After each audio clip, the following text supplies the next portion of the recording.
ರಾಜಾ ರಾಜಾ ಹೆಂಗಿರವಾ ಮುಂದಲ್ವಾ ಮುಂದಲ್ವಾ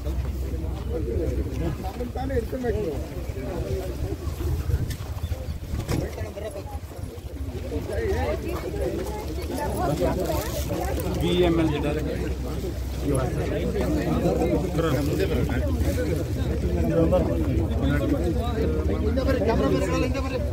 ಸ್ವಲ್ಪ ಹಿಂದೆ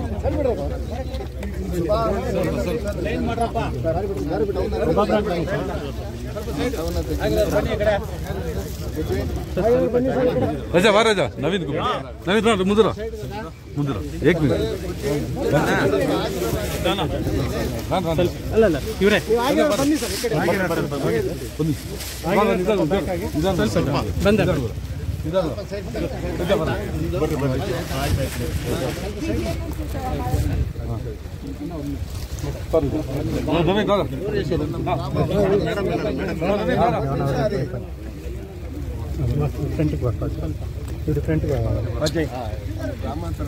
ಸರ್ ಕೊಟ್ಬಿಟ್ಟು ಒಬ್ಬೊಬ್ಬರ ಬ್ಯಾಗ್ ಬನ್ನಿ ಸರ್ ಸರ್ ಒಬ್ಬೊಬ್ಬರ ಕೊಟ್ಬಿಟ್ಟು ಬ್ಯಾಗ್ ಬನ್ನಿ ಸರ್ ಹಂಗೆ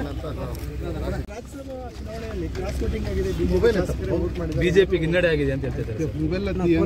ಮಾಧ್ಯಮದಲ್ಲಿ ನಾನು ನೋಡಿದ್ದೇನೆ, ಎರಡು ಲೋಗ ಇತ್ತು ಸ್ವಲ್ಪ ಕ್ರಾಸ್ ವೋಟಿಂಗ್ ಮಾಡಿದ್ದಾರೆ ಅಂತ.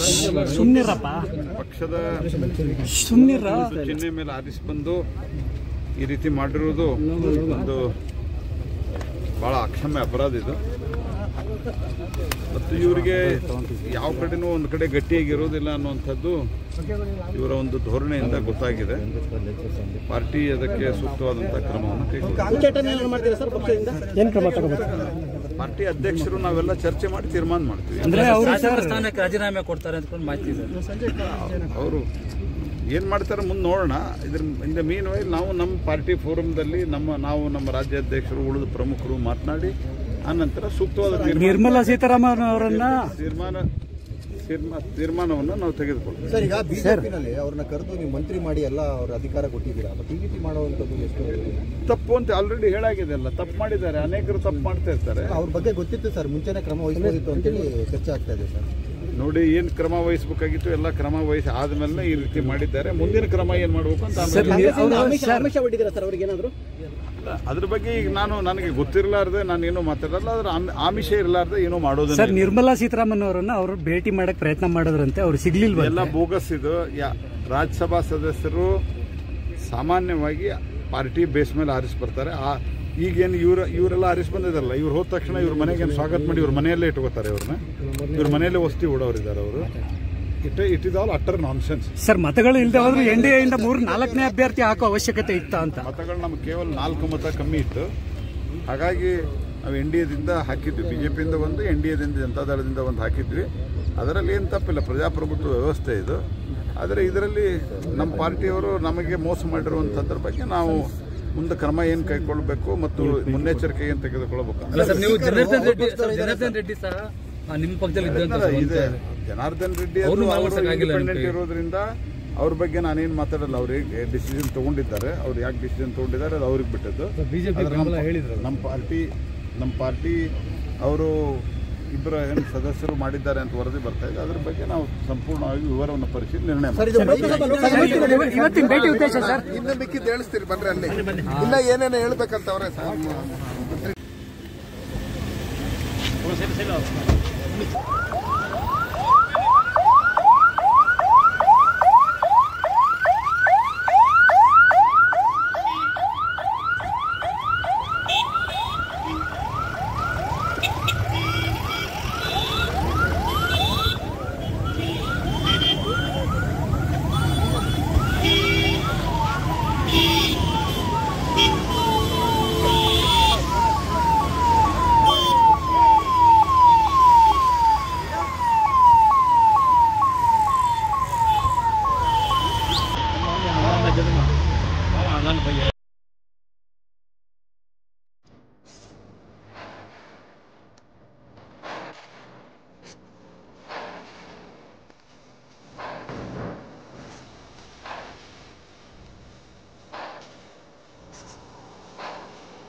Good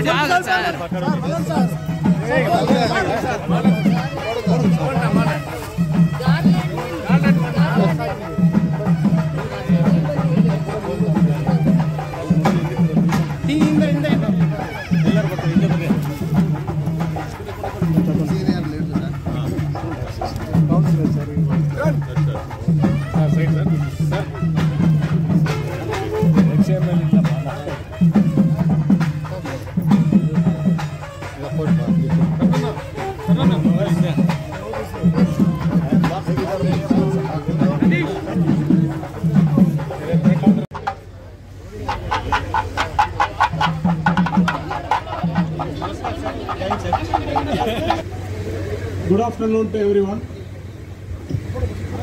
Today is a wonderful day in the life of BGML employees. Honorable Central Minister, Mines, Coal and Parliamentary Affairs is with us to inaugurate and issue the position certificate to the beneficiary of the STP.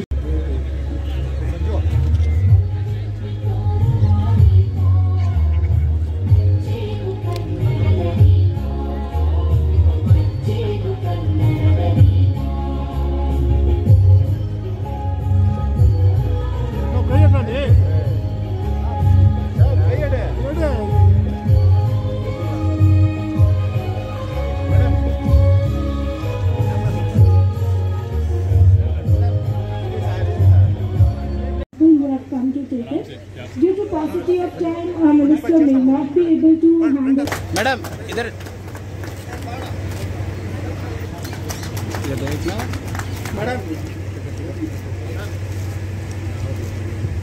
I request the MD Rupakala Sashidhar, Chairperson, Karnataka State Handicrafts and Development Corporation.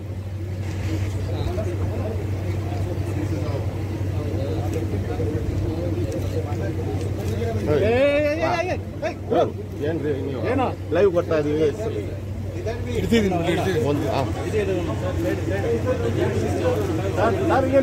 ನಂಗೆ ಬರ್ನ sir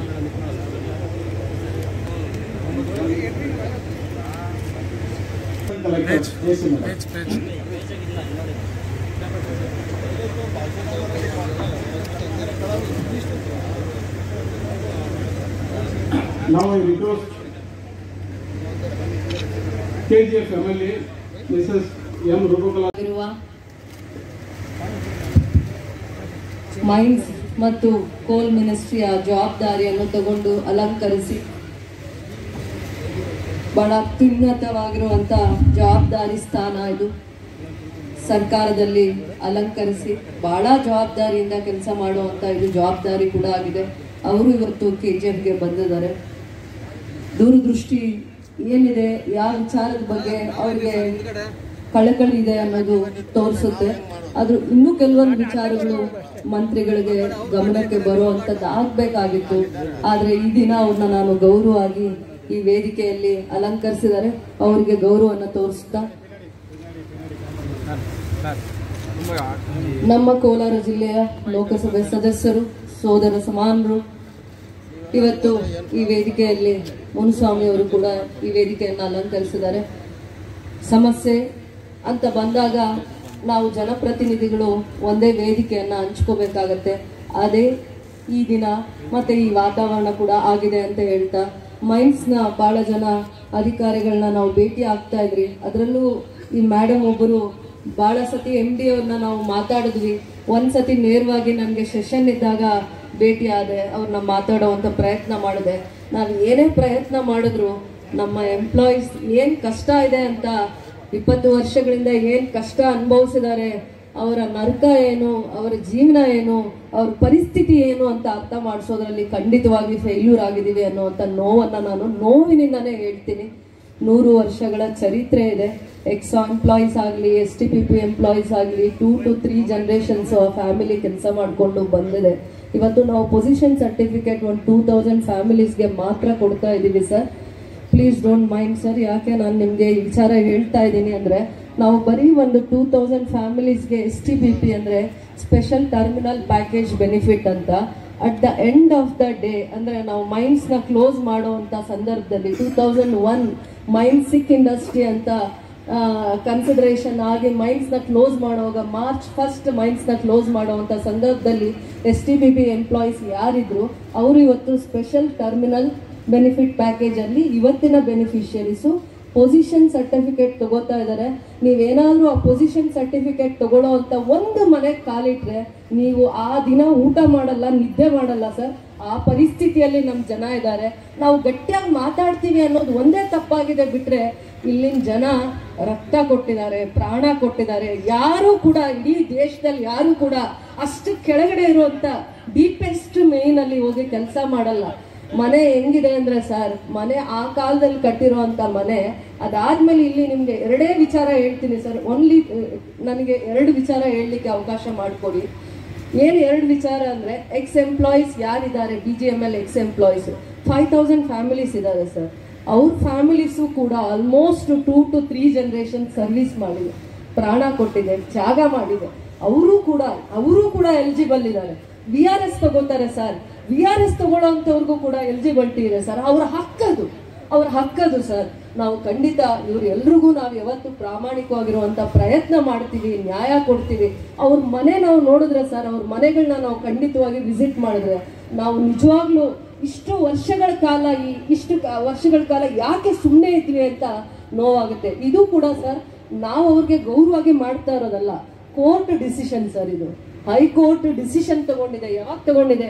ಒಂದು ಹಂತದಲ್ಲಿ 2006 ಅಲ್ಲಿ cabinet decision ಆಗುತ್ತೆ sir. ಇವ್ರಿಗೆ cabinet decision ಒಂದು ಚಿಕ್ಕ information I want to share with you sir. First union government 2006 ಅಲ್ಲಿ ಈ ಸರ್ಕಾರ ಇರಲಿಲ್ಲ, ಅಂದ್ರೆ ಕಾಂಗ್ರೆಸ್ ಸರ್ಕಾರ ಅಧಿಕಾರದಲ್ಲಿತ್ತು. ಅವಾಗ ಒಂದು ಕ್ಯಾಬಿನೆಟ್ ಡಿಸಿಷನ್ ಆಗುತ್ತೆ sir. The union cabinet has considered the matter and the since taken certain decisions as follows: reopening the special terminal benefit package to STPP already provided by the cabinet earlier to the employees of the BGML, and another period of 1 month and the date of opening involving all the expenditure of 72 crores and 0.45.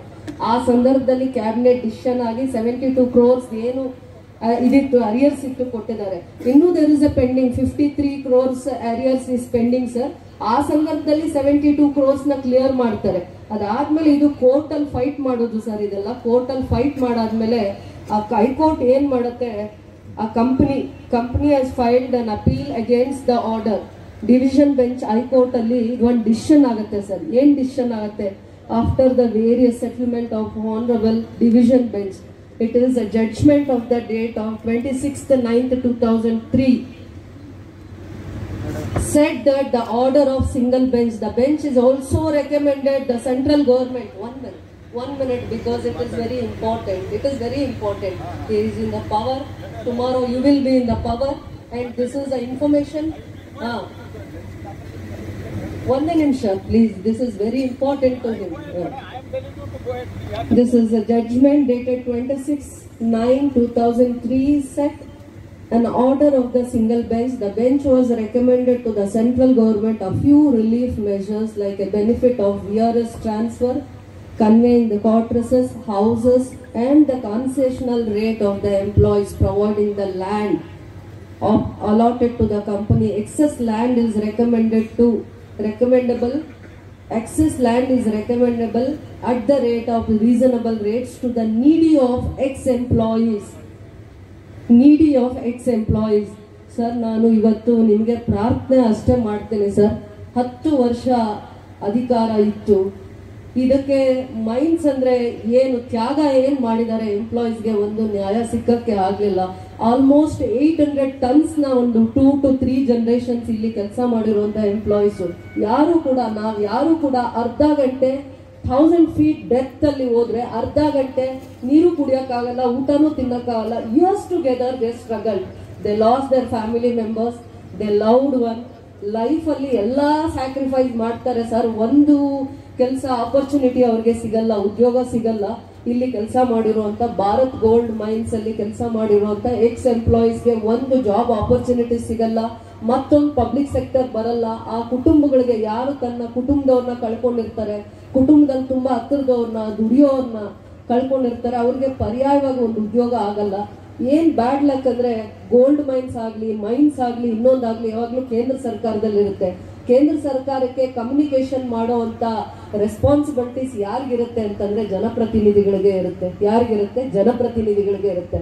ಅವತ್ತಿನ ಪರಿಸ್ಥಿತಿಯಲ್ಲಿ 2001 ಸಿಕ್ industry ಅಂತ ಅಡ್ಮಿನಿಸ್ಟ್ರೇಷನಲ್ lapses ಇಂದ ಮತ್ತೆ ಅವತ್ತು ಗೋಲ್ಡ್ಗೂ ಅಂತ price ಏನು ಇರ್ಲಿಲ್ಲ. ಇವತ್ತು 5000 ಇದೆ ಪರ್ ಗ್ರಾಮ್. ಅವತ್ತು ಏನಿತ್ತು? ಅದನ್ನ ಸಿಕ್ ಇಂಡಸ್ಟ್ರಿ ಅಂತ ಕ್ಲೋಸ್ ಮಾಡುವಂತ ಸಂದರ್ಭದಲ್ಲಿ ಏನಿತ್ತು ಅಂತ ಯೋಚನೆ ಮಾಡಿದಾಗ ಏನೇನೋ ಕಾರಣಗಳಿಂದ ಕೆಲಸ ಕಳ್ಕೊಂಡಿದ್ದಾರೆ. 10,000 ಫ್ಯಾಮಿಲೀಸ್ ಕೆಲಸ ಕಳ್ಕೊಂಡಿದ್ದಾರೆ.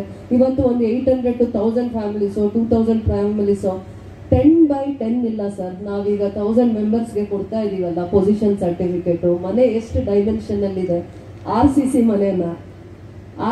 ಮನೆನ ಯಾವ ಮನೆ ಕೊಡ್ತಾ ಇದೀವಿ ಅಂತ ನಾವೇನಾದ್ರೂ ಅರ್ಥ ಮಾಡ್ಕೊಂಡ್ರೆ ಒಂದೇ ಒಂದು ಮನೆ ಹತ್ರ ಹೋಗಿ ನಾವು ಆ ಸರ್ಟಿಫಿಕೇಟ್ ಕೊಟ್ರೆ ಸರ್, ನಿಜವಾಗ್ಲೂ ನೀವು ಯಾವ ತರ ಡಿಗ್ನಿಫೈಡ್ ಆಗಿರೋ ನಿಮ್ ಲೈಫ್ ನ ಲೀಡ್ ಮಾಡಿದೀರಾ, ಗೌರವವಾಗಿ ಸಮಾಜಕ್ಕೆ ನಿಮ್ ಕೊಡುಗೆ ಏನು, ಕಾಂಟ್ರಿಬ್ಯೂಷನ್ ಏನು. ಯಾಕಂದ್ರೆ ನಾನು ನಿಮ್ ಬಗ್ಗೆ ಸ್ಟಡಿ ಮಾಡ್ಕೊಂಡು ನಾನು ರಾಜ್ಯಸಭಾದು ಓಟ್ ಹಾಕಿ ವಾಪಸ್ ಬರ್ತಾ ಕಾರಲ್ಲಿ ಕುತ್ಕೊಂಡು ನಾನು ನಿಮ್ ಹಿಸ್ಟ್ರಿ ಸ್ಟಡಿ ಮಾಡ್ಕೊಂಡು ಬಂದೆ. ಕಾರಲ್ಲಿ ಸುಮ್ಮನೆ ಬರ್ಲಿಲ್ಲ. ಯಾವ ರೀತಿ ನಿಮ್ದು ಸರ್ವಿಸ್ ಇದೆ, ಕನ್ಸರ್ನ್ ಇದೆ, ಸೊಸೈಟಿಗೆ ನಿಮ್ ಕಾಂಟ್ರಿಬ್ಯೂಷನ್ ಏನಿದೆ, ನೀವು ಏನಕ್ಕೆ ನಿಮ್ಗೆ ಅಂತ ಉನ್ನತವಾಗಿರೋ ಸ್ಥಾನಮಾನ ಸಿಕ್ತು ಅಂತ ನಾನು ಓದ್ಕೊಂಡು ಬರ್ತಾ ನನ್ನ ಮನಸ್ಸಿಗೆ ಅನಿಸ್ತು. ಇಲ್ಲಿನ ನೋವೇನು, ಇಲ್ಲಿನ ಕಷ್ಟ ಏನು, ಏನ್ ಹಿಂಸೆ ಪಡ್ತಾ ಇದ್ದಾರೆ, ಎಷ್ಟು ಗ್ರಾಜುಯೇಟ್ಸ್ ಇದ್ದಾರೆ, ವೆಲ್ ಎಜುಕೇಟೆಡ್ಸ್ ಇದ್ದಾರೆ, ಎಂತ ಮನೆಯಲ್ಲಿದ್ದಾರೆ, ಅವ್ರಿಗೆ ಇನ್ಫ್ರಾಸ್ಟ್ರಕ್ಚರ್ಸ್ ಇದಾವ, ಒಂದು ರೂಮ್ ಇದೆಯಾ, ಒಂದು ಪ್ರೈವಸಿ ಇದೆಯಾ ಅಂತೆಲ್ಲ ನೋಡಿದಾಗ ತುಂಬಾ ಕಷ್ಟ ಇದೆ ಸರ್.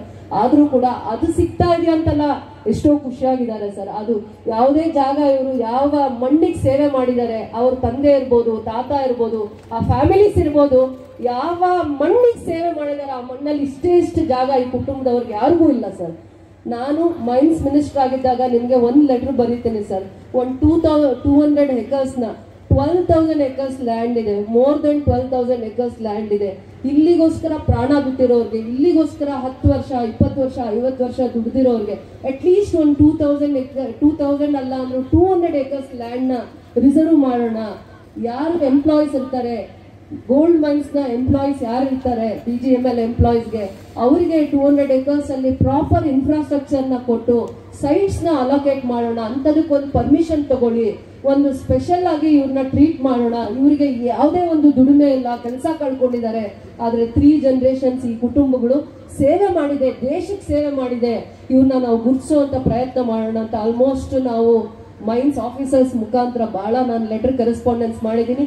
ಚೀಫ್ ಸೆಕ್ರೆಟರಿ ಅವ್ರ ಮುಖಾಂತರ ನಾನು ಕೊನೆ ಈ 1 ವರ್ಷದಲ್ಲಿ 5-6 ಸತಿ ಲೆಟರ್ ಕರೆಸ್ಪಾಂಡೆನ್ಸ್ ಮಾಡಿದ್ದೀನಿ. ಗೊತ್ತಿಲ್ಲ ಸರ್ ಏನು ಕಮ್ಯುನಿಕೇಶನ್ ಗ್ಯಾಪ್ ಆಗಿದೆ, but it is our duty. ನಮ್ಮ ಎಲ್ಲಾರ್ದು ವೇದಿಕೆ ಮೇಲೆ ಯಾರ್ಯಾರು ಕೂತಿದ್ದೀವಿ ನಮ್ಮೆಲ್ಲಾರ್ದು ಡ್ಯೂಟಿ ಆಗಿರುತ್ತೆ ಸರ್. ಯಾರು ಈ ಮಣ್ಣಿಗೆ ಸೇವೆ ಮಾಡಿದ್ದಾರೆ ಅವ್ರಿಗೆ ಫಸ್ಟ್ ಪ್ರಿಯಾರಿಟಿ ಸಿಗಬೇಕು. ಅವರು STPP ಎಂಪ್ಲಾಯಿ ಆಗಿರ್ಬೋದು, ಎಕ್ಸ್-ಎಂಪ್ಲಾಯೀಸ್ ಆಗಿರ್ಬೋದು, VRS ತಗೊಂಡಿರ್ಬೋದು, ಅವರೇ ಫಸ್ಟ್ ಹೈಯೆಸ್ಟ್ ಬೆನಿಫಿಷರೀಸ್ ಆಗಬೇಕು. ಮತ್ತೆ ಬರುವಂತ ದಿನಗಳಲ್ಲಿ ಒಂದು ಸ್ಯಾಟಿಸ್ಫ್ಯಾಕ್ಷನ್ ಏನಿದೆ ಸರ್, ಜನ ನನ್ನನ್ನು ಆಯ್ಕೆ ಮಾಡಾದ್ಮೇಲೆ ನಾವು ಇವತ್ತು ಬೆಮೆಲ್ ಏನಿದೆ ಅಕ್ಕಪಕ್ಕ ಇರುವಂತಹ ಜಾಗ, ಹಿಂದೆ ಸ್ಟೇಟ್ ಗೌರ್ಮೆಂಟ್ ನೆಹರು ಅವ್ರು ವಿಸಿಟ್ ಮಾಡಿದಾಗ ಸರ್ಕಾರ ಅದನ್ನ ಅವ್ರಿಗೆ ಫ್ರೀ ಆಗಿ 2000 ಎಕರ್ಸ್ ಕೊಟ್ಟಿತ್ತು. ನಮ್ಮಲ್ಲಿ ಈಗ ಇದು ಒಂದು ಗೋಲ್ಡ್ ಮೈನ್ಸ್ ಒಂದು ಪಬ್ಲಿಕ್ ಸೆಕ್ಟರ್ ಆದ್ರೆ ಬೆಮೆಲ್ ಕೂಡ ಇನ್ನೊಂದು ಪಬ್ಲಿಕ್ ಸೆಕ್ಟರ್ ಇತ್ತು. ಈ ಪಬ್ಲಿಕ್ ಸೆಕ್ಟರ್ಸ್ ಅಲ್ಲಿ ಪರ್ಯಾಯವಾಗಿ ಕೆಲಸ ಕೊಡ್ಲಿ ಮೈನ್ಸ್ ಎಂಪ್ಲಾಯೀಸ್ಗೆ ಅಂತಾನೆ ಒಂದು ಯೋಚನೆ ಮಾಡಿ ಕಾನ್ಸೆಪ್ಟ್ ಇಂದ ಸರ್ಕಾರ ಅವ್ರಿಗೆ ಫ್ರೀ ಆಗಿ ಜಾಗ ಕೊಟ್ಟಿತ್ತು. Almost 50 to 60 years unutilised BEML ಅವರು ಯುಟಿಲೈಸ್ ಮಾಡಲಿಲ್ಲ. ಆ ಅನ್ಯೂಟಿಲೈಸ್ಡ್ ಲ್ಯಾಂಡ್ ನ ನಮ್ಮ ಸರ್ಕಾರ ಕಳೆದ 5 ವರ್ಷದಲ್ಲಿ ಒಂದು ಪ್ರಯತ್ನ ಮಾಡಿ ಇವತ್ತು ಒಂದು ಕ್ಯಾಬಿನೆಟ್ ಡಿಸಿಷನ್ ಆಗಿ ಆಲ್ಮೋಸ್ಟ್ ಇಂಡಸ್ಟ್ರಿಯಲ್ ಟೌನ್ಶಿಪ್ ಅಂದ್ರೆ ಬೆಮೆಲ್ ಆ ಕಡೆ ಈ ಕಡೆ ನೀವು ಬರ್ತಾ ಇಂಡಸ್ಟ್ರಿಯಲ್ ಟೌನ್ಶಿಪ್ಗೆ ಆ ಜಾಗನ ರಿಸರ್ವ್ ಮಾಡಿದೆ. ಮುಂದೆ 5 ವರ್ಷ 10 ವರ್ಷದಲ್ಲಿ ಇಲ್ಲಿರೋಂಥವ್ರಿಗೆ ಅಲ್ಲೇ ಉದ್ಯೋಗ ಸಿಗುತ್ತೆ ಅನ್ನೋಂಥ ನಂಬಿಕೆ ನನಗಿದೆ. ಆದ್ರೆ ಇಲ್ಲಿ ಪ್ರಾಣ ಕೊಟ್ಟು ಇಲ್ಲಿ ಕೆಲಸ ಮಾಡಿರೋಂಥವ್ರಿಗೆ ನಾವು ಅವ್ರಿಗೆ ಮನೆ ಕಟ್ಕೊಳ್ಳೋದಕ್ಕೆ ಜಾಗ ಕೊಡಬೇಕು. ಇದೇ ರೀತಿ ಏನು ಕೋರ್ಟ್ ಅಲ್ಲಿ ಒಂದು ಡಿಸಿಷನ್ ಆಗಿದೆ, ಕ್ಯಾಬಿನೆಟ್ ಅಲ್ಲಿ ಡಿಸಿಷನ್ ಆಗಿದೆ, ಹೈಕೋರ್ಟ್ ಅಲ್ಲಿ ಡಿವಿಷನ್ ಬೆಂಚ್ ಅಲ್ಲಿ ಏನು ಡಿಸಿಷನ್ಸ್ ಆಗ್ತಾ ಬಂದಿದೆ ಆ ಡಿಸಿಷನ್ಸ್ಗೆ ನಾವು ಗೌರವ ಕೊಟ್ಟು ನೀವು ಇವತ್ತು ಕೋರ್ಟ್ ಆರ್ಡರ್ ಯಾವತ್ತೋ ಮಾಡ್ಬೋದಾಗಿತ್ತು. ಬಟ್ ನಿಮ್ಗೆ ಕನ್ಸರ್ನ್ ಇದೆ. ಬಟ್ ಇದನ್ನ ಸರಿಯಾದ ರೀತಿ ಯಾವುದೋ ಒಂದು ಕಾರಣದಿಂದ ಎಜುಕೇಟ್ ಮಾಡೋ ಅಂತದ್ರಲ್ಲೋ, ಕಮ್ಯುನಿಕೇಶನ್ ಮಾಡೋ ಅಂತದ್ರಲ್ಲೋ, ಇವ್ರ ಸಮಸ್ಯೆಗಳನ್ನ ಬ್ರೀಫ್ ಮಾಡೋ ಅಂತದ್ರಲ್ಲೋ ಟೈಮ್ ತಗೊಂಡು ಮಾಡಬೇಕಾಗಿತ್ತು. ಫೇಲ್ಯೂರ್ ಆಗಿದೆ. ಒಂದು ಸಿಸ್ಟಮ್ ಫೇಲ್ಯೂರ್ ಆಗಿದೆ. ಅಫಿಷಿಯಲ್ ಸಿಸ್ಟಮ್ ಕೊಲ್ಯಾಪ್ಸ್ ಆಗಿದೆ. ಅವ್ರಿಗೆ ಪ್ರೋಟೋಕಾಲ್ ಅಂದ್ರೆ ಏನಂತ ಗೊತ್ತಿಲ್ಲ. ಜನಗಳ ನೋವೇನಿದೆ ಸರ್, ನನಗೆ ಪ್ರೋಟೋಕಾಲ್ ಫಾಲೋ ಮಾಡಿಲ್ಲ ಅಂತ ಬೇಜಾರಿಲ್ಲ, ನನಗೆ ಇನ್ವಿಟೇಷನ್ ಕೊಟ್ಟಿಲ್ಲ ಅಂತ ಬೇಜಾರಿಲ್ಲ. ಬಟ್ ನಾನು ಇಲ್ಲಿನ ಜನ ಏನ್ ಸಮಸ್ಯೆಯನ್ನ ಅನುಭವಿಸ್ತಾ ಇದ್ದಾರೆ ತಿಳಿಸ್ಬೇಕು, ಅದು ಒಂದು ಆಪರ್ಚುನಿಟಿ ನನಗೆ ಸಿಗ್ಬೇಕು ಅನ್ನೋಂಥ ಒಂದೇ ಒಂದು ಕನ್ಸರ್ನ್ ಇದೆ. ಅದು ನನ್ಗೆ ಇಂಪಾರ್ಟೆಂಟು ಅಲ್ಲ, ವೇದಿಕೆ ಸಿಗುತ್ತಾ, ಇನ್ವಿಟೇಷನ್ ಸಿಗುತ್ತಾ, ಸ್ಟೇಜ್ ಸಿಗುತ್ತಾ, ದಟ್ ಈಸ್ ನಾಟ್ ಇಂಪಾರ್ಟೆಂಟ್. ತುಂಬಾ ಇಂಪಾರ್ಟೆಂಟ್ ನೀವಾಗ್ಲಿ ನಾವಾಗ್ಲಿ ಸಮಯ ಬಂದಾಗ, ದೇವರ ಅವಕಾಶ ಕೊಟ್ಟಾಗ, ಜನಪ್ರತಿನಿಧಿಗಳಾಗಿದ್ದೀವಿ ಅಂದಾಗ ನಾವು ಯಾವ ರೀತಿ ಸಮಸ್ಯೆಗಳನ್ನ ಬಗೆಹರಿಸ್ತೀವಿ ಅನ್ನೋದೇ ತುಂಬಾ ಇಂಪಾರ್ಟೆಂಟ್ ಆಗತ್ತೆ ಅಂತ ಅನ್ಕೊಂಡು ನಾನು ಇವತ್ತು ನಿಮ್ಗೆ ಇವೆಲ್ಲದ್ರ ಬಗ್ಗೆ ಕನ್ಸರ್ನ್ ಇದೆ, ಕಳಕಳಿ ಇದೆ. ಆದ್ರೆ ನಾವು ಎಂತ ಜಾಗದಲ್ಲಿ ಇದೀವಿ ಅಂದ್ರೆ ನಮ್ ದೋಣಿ ಸಾಗ್ಬಿಟ್ಟಿದೆ ಸರ್.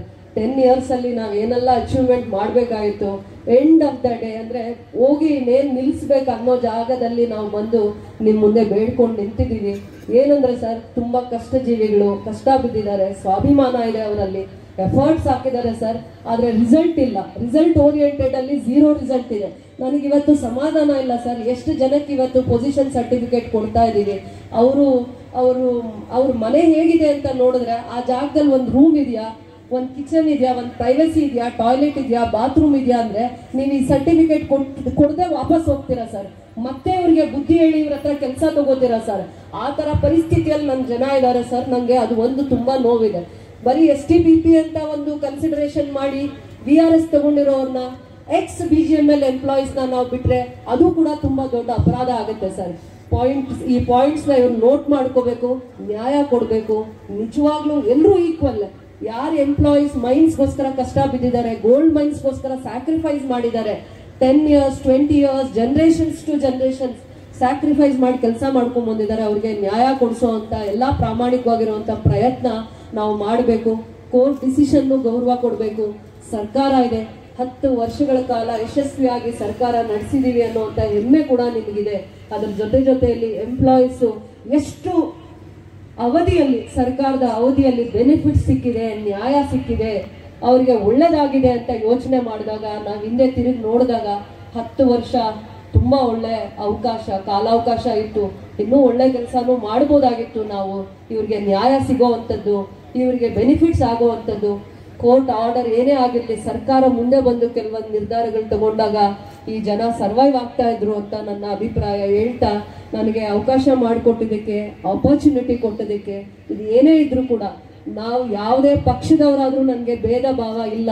ಆದ್ರೆ ಒಂದು ಜನಪ್ರತಿನಿಧಿ, ಒಂದು ಸೆಂಟ್ರಲ್ ಗವರ್ಮೆಂಟ್ ನ ಒಂದು ಜವಾಬ್ದಾರಿ ಸ್ಥಾನದಲ್ಲಿರುವಂತ ಮಂತ್ರಿಗಳು ಒಂದು ರಾಜ್ಯದಲ್ಲಿ ಒಂದು ಗಡಿ ಭಾಗದಲ್ಲಿ ಬಂದು ಇಲ್ಲಿನ ಸಮಸ್ಯೆಗಳು ಏನ್ ತೊಂದರೆ ಆಗಿದೆ, ಸರ್ಕಾರದಿಂದ ಏನ್ ತೊಂದರೆ ಆಗಿದೆ, ಒಂದು ಜವಾಬ್ದಾರಿಯಿಂದ ಏನ್ ತೊಂದರೆ ಆಗಿದೆ ಅಂತ ಹಲ್ಸ್ಲಿಕ್ಕೂ ಕೂಡ ಒಂದು ಮನ್ಸು ಮಾಡಿದಾರಲ್ಲ, ಅದರಿಂದ ಅವರಿಗೆ ನಾನು ಹೈಯೆಸ್ಟ್ ರೆಸ್ಪೆಕ್ಟ್. ನಾನು ಮೈ ಬಾಟಮ್ ಆಫ್ ಹಾರ್ಟ್ ನಾನು ಖಂಡಿತವಾಗೂ ನಾನು ಮನಸ್ಫೂರ್ತಿಯಾಗಿ ನಿಮ್ಮನ್ನು ಗೌರವಿಸ್ತೀನಿ. ನಮ್ಮ ರಾಜ್ಯದವರು ವಿಶೇಷವಾಗಿ ಕಳಕಳಿ ಇರುವಂತವ್ರು, ಬಹಳ ಗೌರವನ್ನ ಸಾಧನೆಯನ್ನ ಮಾಡಿರುವಂತವ್ರು. ಆದ್ರೆ ಈ ವಿಚಾರಗಳನ್ನ ಕೂಡ ನಾವು ಬಹಳ ಗೌರವವಾಗಿ ಈ ಸಮಸ್ಯೆಗಳನ್ನ ಎದುರಿಸಬೇಕಾಗಿತ್ತು, ಇವ್ರನ್ನ ಕಾಪಾಡುವಂತ ಎಲ್ಲಾ ಪ್ರಯತ್ನ ಮಾಡಬೇಕಾಗಿತ್ತು ಅನ್ನೋ ಕಳಕಳಿ ನನಗೆ ಇದೆ ಸರ್. ನೋವಿದೆ. ಯಾಕಂದ್ರೆ ನಮ್ಮ ರಾಜ್ಯ ಸರ್ಕಾರದ ಇತಿಮಿತಿಯಲ್ಲಿ ಇದ್ದಿದ್ರೆ ಈ ಸಮಸ್ಯೆನ ಇಷ್ಟು ಕಾಲಾವಕಾಶ ನಾನು ತಗೊಳ್ತಾನೆ ಇರ್ಲಿಲ್ಲ ಅನ್ನೋಂತ ನೋವು ನನ್ನನ್ನ ಕಾಡ್ತಾ ಇದೆ. ಆದ್ರೆ ಇವೆಲ್ಲಾ ಸಮಸ್ಯೆಗಳು ಇವತ್ತು ಏನಿದೆ, ಮೈನ್ಸ್ ನಲ್ಲಿರುವಂತ ಎಕ್ಸ್ BGML ಎಂಪ್ಲಾಯೀಸ್ದು, STPP ಎಂಪ್ಲಾಯೀಸ್ದು, VRS ಎಂಪ್ಲಾಯೀಸ್ದು ನಾವು ಮೈನ್ಸ್ ಮಿನಿಸ್ಟರ್ ಡೆಲ್ಲಿಯಲ್ಲೇ ಹುಡುಕ್ಬೇಕು, ಇಲ್ಲ ಅಲ್ಲಿ ಹೋಗಿ ಇವೆಲ್ಲ ಸಮಸ್ಯೆಗಳ ಬಗ್ಗೆ ಅವರಿಗೆ ಬೆಳಕು ಚೆಲ್ಲೋ ಅಂತ ಪ್ರಯತ್ನ ಮಾಡಬೇಕು. ದುರ್ದೈವ, ಯಾರಿಗೂ ಅನ್ಯಾಯ ಆಗ್ಬಾರ್ದು ಅನ್ನೋದು ಒಂದೇ ನನ್ನ ಕನ್ಸನ್ನು. ಯಾರಿಗೂ ಇವತ್ತು STPP ಎಂಪ್ಲಾಯೀಸ್ಗೆ ಸಮಾಧಾನ ಇದೆಯಾ, ಅವ್ರಿಗೆ ನಾವಿವತ್ತು ಪೊಸಿಷನ್ ಸರ್ಟಿಫಿಕೇಟ್ ಕೊಡ್ತಾ ಇದೀವಿ, ಆ ಡೈಮೆನ್ಷನ್ ಏನಿದೆ ಅದು ಸಾಕ ಅವ್ರಿಗೆ? ಅಷ್ಟಲ್ಲ ಇಡೀ ಫ್ಯಾಮಿಲಿ ಖುಷಿಯಾಗಿರಕ್ಕಾಗತ್ತಾ ಅಂತ ಅವ್ರನ್ನ ಒಂದು ಫ್ಯಾಮಿಲಿನ ನೀವು ಪ್ರಶ್ನೆ ಮಾಡಿ ಪೊಸಿಷನ್ ಸರ್ಟಿಫಿಕೇಟ್ ಕೊಡೋವಾಗ ಅವ್ರ ಮನ್ಸು ತುಂಬಿ ಏನ್ ಹೇಳ್ತಾರೆ ಆ ರೀತಿ ನಾವು ನಡ್ಕೊಳ್ಳೋಣ ಅಂತ ಹೇಳ್ತಾ ನನಗೆ ಇದು ಒಂದು ಪೊಸಿಷನ್ ಸರ್ಟಿಫಿಕೇಟ್ ಕೊಡುವಂತ ಸಂದರ್ಭದಲ್ಲಿ ನನ್ನನ್ನ ಈ ಕಾರ್ಯಕ್ರಮಕ್ಕೆ ಮಂತ್ರಿಗಳ ಒಂದು ಫೋನಿನ ಕರೆಯಿಂದ ನಾನು ಇಲ್ಲಿ ಬಂದು ಈ ವೇದಿಕೆಯನ್ನ ಹಂಚಿಕೊಂಡು, ನನ್ನ ಕಾರ್ಮಿಕರ ರಕ್ತ ಇದೆ, ಬೆವರಿದೆ, ಕಷ್ಟ ಇದೆ, 100 ವರ್ಷಗಳ ಪರಿಶ್ರಮ ಇದೆ, ಅವ್ರ ನೋವಿಗೋಸ್ಕರ ನಾವು ನಿಲ್ತೀವಿ. ಇವರಿಗೂ ಕೂಡ ಸರ್ಕಾರಕ್ಕೂ ಕೂಡ ಬಹಳ ಗೌರವದಿಂದ, ಬಹಳ ಸಮಾಧಾನದಿಂದ ನಾನು ಬೇಡಿಕೆಯನ್ನ ಇಡ್ತೀನಿ. ಏನೇ ಸಮಸ್ಯೆಗಳಿದ್ರು ಸರ್ಕಾರದ ಹಂತದಲ್ಲಿ ನಾವು ಯಾವೇ ಪಕ್ಷದವರಾದ್ರೂ ಕೂಡ ಬಡವರ ಪರವಾಗಿ, ಕಾರ್ಮಿಕರ ಪರವಾಗಿ, ನ್ಯಾಯದ ಪರವಾಗಿ ನಿಲ್ಲೋಣ. ಈ ವೇದಿಕೆಯಲ್ಲಿ ನನಗೆ ಅವಕಾಶ ಮಾಡಿಕೊಟ್ಟಿದ್ದಕ್ಕೆ ನಿಮ್ಮೆಲ್ಲರಿಗೂ ಕೂಡ ಧನ್ಯವಾದಗಳು. ಜೈ ಹಿಂದ್, ಜೈ ಭಾರತ್ ಮಾತಾ. ಈ ದಿನ ಏನು ನಮ್ಮ BGML ಕ್ಲಬ್ನಲ್ಲಿ ನಮ್ಮ ಹಿರಿಯ ಏನು ಇಲ್ಲಿ ಕಾರ್ಮಿಕರಿದ್ರು ಅವ್ರ ಮನೆಗಳಿಗೆ ಪೊಸಿಷನ್ ಸರ್ಟಿಫಿಕೇಟ್ ಕೊಡಬೇಕಂತ ಹೇಳಿ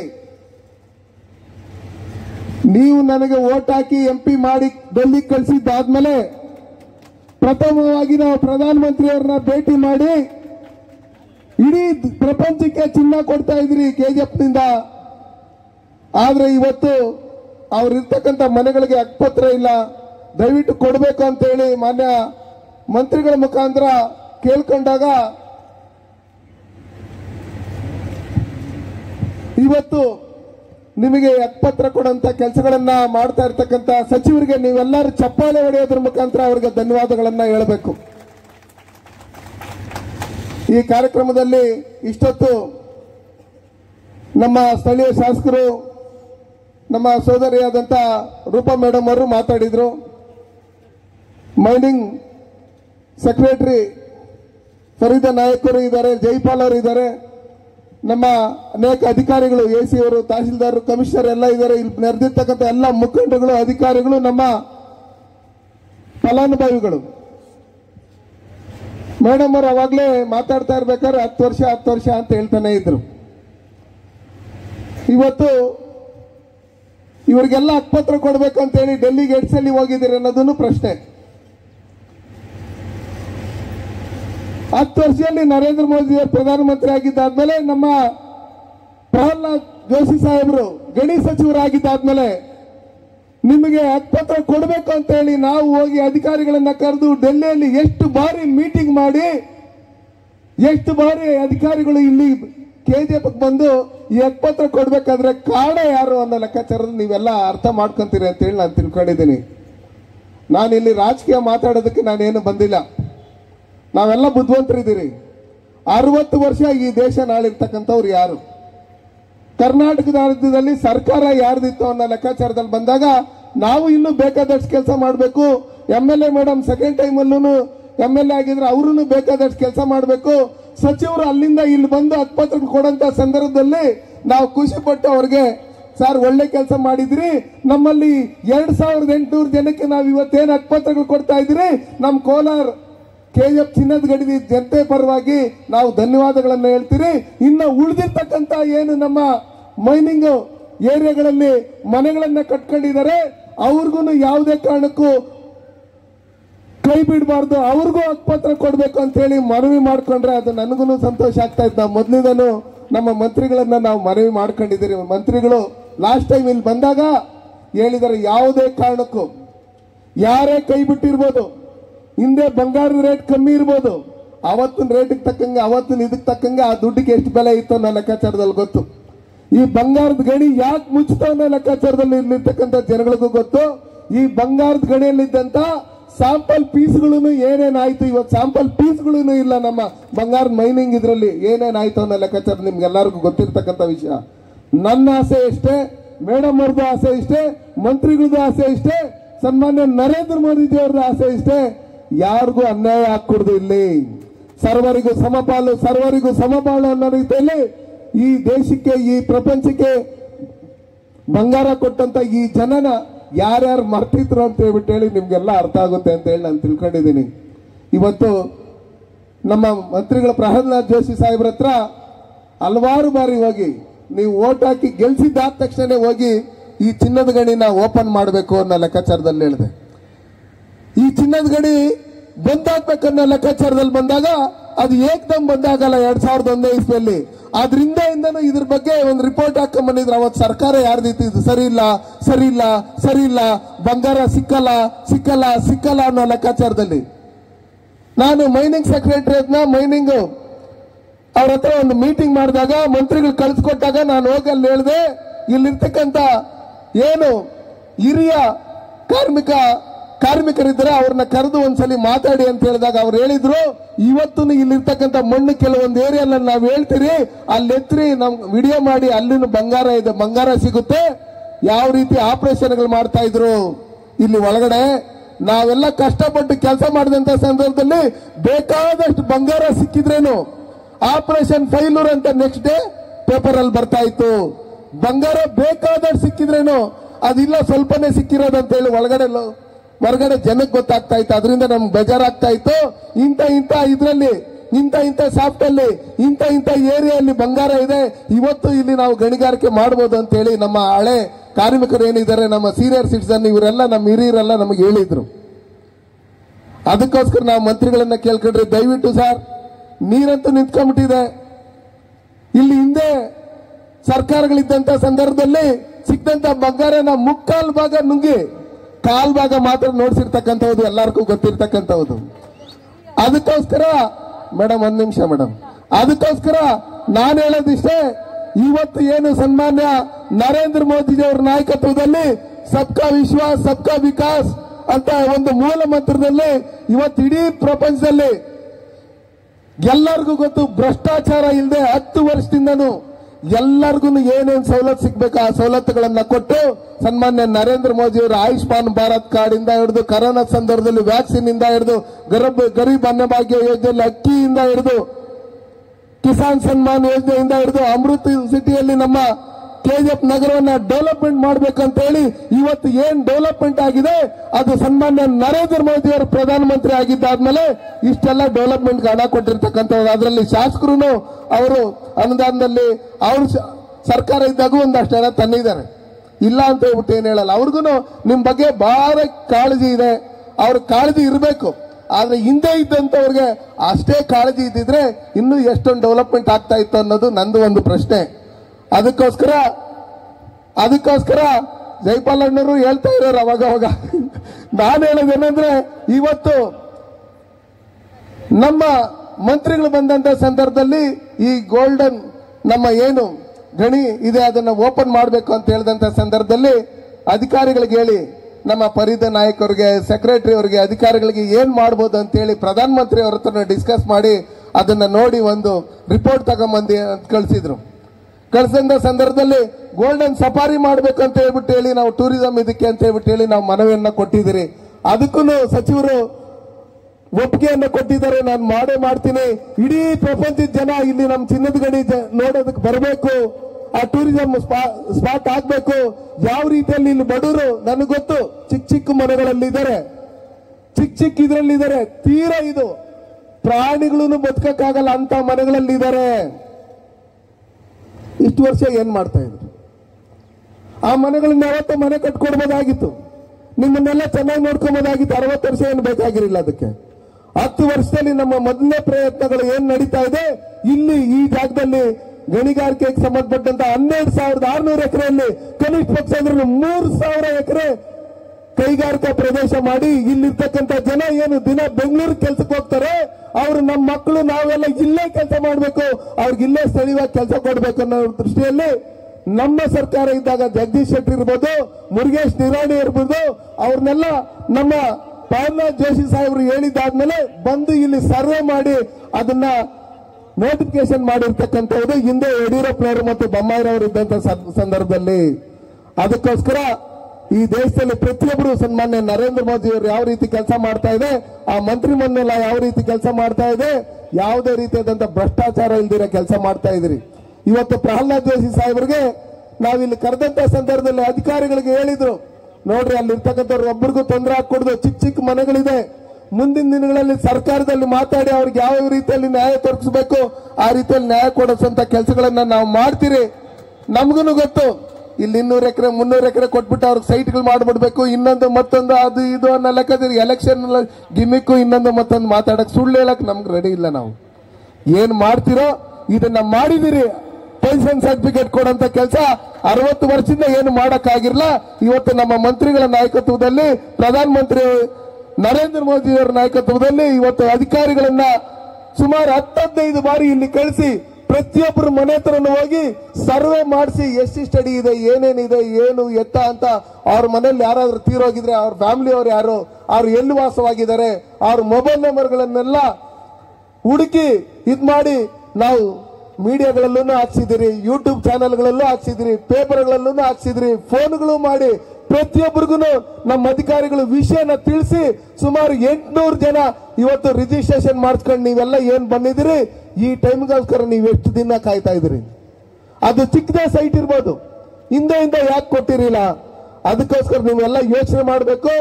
ಸನ್ಮಾನ್ಯ ನರೇಂದ್ರ ಮೋದಿ ಅವರ ನಾಯಕತ್ವದಲ್ಲಿ ಮುಂದಿನ ದಿನಗಳಲ್ಲಿ ಈ KGF ನಲ್ಲಿ ಏನು ನಮ್ಮ BGML ಕಾರ್ಮಿಕರಿದ್ರು, ಅವ್ರು ತೀರೋಗಿದ್ರೆ ಅವ್ರ ಮಕ್ಕಳಿಗೂ ಆಗ್ಲಿ ಯಾವುದೇ ರೀತಿಯಾದಂತ ಅನ್ಯಾಯ ಆಗೋದಕ್ಕೆ ನಾವು ಬಿಡಲ್ಲ. ನಾವಿರ್ತೀರಿ, ನಮ್ಮ ಮಂತ್ರಿಗಳು ನಿಮ್ ಜೊತೆಲಿ ಇರ್ತಾರೆ, ಸನ್ಮಾನ್ಯ ನರೇಂದ್ರ ಮೋದಿ ಅವರು ನಿಮ್ ಜೊತೆಲಿ ಇರ್ತಾರೆ ಅಂತ ಹೇಳಿ ನಾವು ಜನಗಳ ಪರವಾಗಿ ಇರ್ತೀರಿ ಹೊರತು ಯಾವುದೇ ಒಂದು ವ್ಯಕ್ತಿ ಪರವಾಗಿ, ಯಾವುದೇ ಒಂದು ಇದ್ರ ಪರವಾಗಿ ಇರಲ್ಲ. ಅದಕ್ಕೋಸ್ಕರ ಇವತ್ತೇನು ನೀವು ಬಂದಿದ್ದೀರಿ, ಇವತ್ತು 10 ಪೊಸಿಷನ್ ಸರ್ಟಿಫಿಕೇಟ್ ಕೊಡುವಂತ ಕೆಲಸಗಳನ್ನು ನಡೀತಾ ಇದೆ. ಅದಕ್ಕೆ ಕಾರಣನೇ ಸನ್ಮಾನ್ಯ ಪ್ರಹ್ಲಾದ್ ಜೋಶಿ ಸಾಹೇಬರು. ನಿಮ್ ಬಗ್ಗೆ ಕಾಳಜಿ ಇಲ್ಲ ಅಂತಿದ್ರೆ ಅಧಿಕಾರಿಗಳನ್ನ ಇಟ್ಸಲಿ ಕಳಿಸ್ತಾ ಇರಲಿಲ್ಲ. ಅದಕ್ಕೋಸ್ಕರ ಇದರಲ್ಲಿ ಭಾಗವಹಿಸಿ ಫಲಾನುಭವಿಗಳು ಇನ್ನೂ ಯಾರ್ಯಾರು ಇದ್ದಾರೆ, ಯಾರ್ಯಾರ್ದು ಅವ್ರದ್ದು ಫ್ಯಾಮಿಲಿದು ಡಿಸ್ಟ್ರಿಬ್ಯೂಟ್ ಇದೆ, ಕೆಲವರು ಕೇಸ್ ಹಾಕೊಂಡಿದ್ದಾರೆ, ಕೆಲವರು ಕೋರ್ಟ್ಗೆ ಹೋಗಿದ್ದಾರೆ, ಇವೆಲ್ಲ ನಡೀತಾ ಇದೆ. ಕೆಲವ್ರದ್ದು ಅಣ್ಣ ತಮ್ಮಂದ್ರಲ್ಲೇ ಸಣ್ಣ ಪುಟ್ಟ ಭಿನ್ನಾಭಿಪ್ರಾಯಗಳು, ಇದನ್ನೆಲ್ಲ ಸರಿ ಮಾಡ್ಕೊಂಡು ಎಲ್ಲಾರ್ಗು ಈ ಹಕ್ಕುಪತ್ರಗಳನ್ನ ಕೊಡುವಂತ ಕೆಲಸ ಏನು 2800 ಜನಕ್ಕೂ ಮಾಡ್ಬೇಕಂತ ಹೇಳಿ ತೀರ್ಮಾನ ಮಾಡಿದಿರಿ. ಅದ್ ಹಿಂದೆ ಯಾವತ್ತೋ 2006ರಲ್ಲಿ ಕೋರ್ಟಲ್ಲಿ ಡಿಸಿಷನ್ ಆಗಿದೆ. 2014ರವರೆಗೂ ಟೈಮ್ ಇತ್ತು. ಅಷ್ಟೊಳಗಡೆ ಯಾಕೆ ಕೊಡಕ್ ಆಗ್ತಾ ಇರಲಿಲ್ಲ? ಕೊಡ್ಬೋದಾಗಿತ್ತಲ್ಲ. 2006ರಿಂದ 2014ರವರೆಗೂ ಟೈಮ್ ಇತ್ತಲ್ಲ. ಅದಕ್ಕೋಸ್ಕರ ನಾವೇನಂದ್ರೆ ಯಾರೇ ಒಳ್ಳೆ ಕೆಲಸ ಮಾಡಕ್ ಬಂದಾಗ ಅದಕ್ಕೆ ನಾವು ಪ್ರಶಂಸೆ ಕೊಡಬೇಕು. ಸರ್ ನೀವು ಒಳ್ಳೆ ಕೆಲಸ ಮಾಡ್ತಾ ಇದ್ರಿ, ನಮ್ಮ KGF ಇನ್ನೂ ಒಳ್ಳೆ ಕೆಲಸ ಆಗಬೇಕು. ಚೆನ್ನೈ ಎಕ್ಸ್ಪ್ರೆಸ್ ಕಾರಿಡಾರ್ ಮಾಡ್ತಾ ಇದ್ರಿ. ಇವತ್ತು ನಮ್ಮ ಭಾಗದಲ್ಲಿ ಸುಮಾರು ಜನಕ್ಕೆ ಇಲ್ಲೇ ಕಂಪನಿಗಳು ಎಲ್ಲ ಬಂದು ನಮ್ಮ ಮಕ್ಕಳೆಲ್ಲ ಇಲ್ಲೇ ಕೆಲಸ ಮಾಡ್ತಾರೆ. 6,000 ಕೋಟಿ ಹಣ ಕೊಟ್ಟಿದ್ದಾರೆ. ನಲ್ಲಿ ಪ್ರತಿ ಮನೆಗೂ ನಲ್ಲಿಂದ ನೀರು ಕೊಡಬೇಕು ಅಂತ ಹೇಳಿ 1880 ಕೋಟಿ ಹಣ ಬಿಡುಗಡೆ ಮಾಡಿದ್ದಾರೆ. ಇದನ್ನೆಲ್ಲ ಯಾರು ಕೊಟ್ಟಿರೋದು? ಸನ್ಮಾನ್ಯ ನರೇಂದ್ರ ಮೋದಿ ಅವರು. KGF ಅಲ್ಲಿ ಇರ್ತಕ್ಕಂಥ ಪ್ರತಿಯೊಂದು ಹಳ್ಳಿಗಳಿಗೂ ಕೊಟ್ಟಿದ್ದಾರೆ. ಪ್ರತಿಯೊಂದು ಹಳ್ಳಿಗಳಿಗೂ ಒಂದೊಂದು ಹಳ್ಳಿಗೆ 50 ಲಕ್ಷ, 60 ಲಕ್ಷ, 1 ಕೋಟಿ, 1.5 ಕೋಟಿ, 2 ಕೋಟಿ ಇದು ಕೊಟ್ಟಿರ್ತಕ್ಕಂಥ ಸನ್ಮಾನ್ಯ ನರೇಂದ್ರ ಮೋದಿಜಿಯವರು. ಅದಕ್ಕೋಸ್ಕರ ನರೇಂದ್ರ ಮೋದಿಜಿಯವರು ನಾವಾಗ್ಲಿ ಮೇಡಮ್ ಅವರಾಗ್ಲಿ ಯಾವತ್ತೂ ನಾವು ಯಾವುದೇ ರೀತಿಯಾದಂತ ವಾದಗಳು ವಿವಾದಗಳಿಲ್ಲ, ಅನ್ಯೋನ್ಯವಾಗಿ ಇದ್ದೀರಿ. ಯಾಕಂದ್ರೆ ನಿಮ್ಗೆಲ್ಲ ಒಳ್ಳೇದಾಗಬೇಕು ಅನ್ನೋ ಲೆಕ್ಕಾಚಾರದಲ್ಲಿ. ಅದಕ್ಕೋಸ್ಕರ ನೀವೆಲ್ಲ ಇವತ್ತು ಏನು ಸನ್ಮಾನ್ಯ ಪ್ರಹ್ಲಾದ್ ಜೋಶಿ ಸಾಹೇಬರು ಕರ್ನಾಟಕದವರೇ ಆಗಿರೋದ್ರಿಂದ ಇದ್ರ ಬಗ್ಗೆ ಹೆಚ್ಚಿನ ಇಂಟ್ರೆಸ್ಟ್ ತಗೊಂಡು ನಿಮ್ಗೆಲ್ಲ ಹಕ್ಕುಪತ್ರಗಳನ್ನೆಲ್ಲ ಕೊಡೋದಕ್ಕೆ ಈ ವ್ಯವಸ್ಥೆಗಳನ್ನ ಮಾಡಿದ್ದಾರೆ. ನೀವೆಲ್ಲ ಮತ್ತೊಮ್ಮೆ ಚಪ್ಪಾಳೆ ತಟ್ಟೋದ್ರ ಮುಖಾಂತರ ಅವರಿಗೆ ಧನ್ಯವಾದಗಳನ್ನ ಹೇಳ್ಬೇಕು. ಇಷ್ಟು ಮಾತನಾಡೋದಕ್ಕೆ ಅವಕಾಶ ಮಾಡಿಕೊಡ್ತಾ ತಮ್ಮೆಲ್ಲರಿಗೂ ಒಂದ್ಸಿ ನಾನು ಮಾತನ್ನು ಮುಗಿಸ್ತೀನಿ. ಜೈ ಹಿಂದ್, ಜೈ ಭಾರತ್.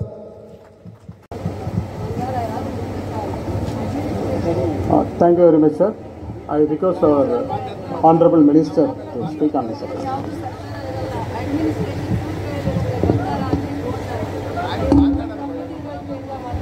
ಏನಾಯ್ತು?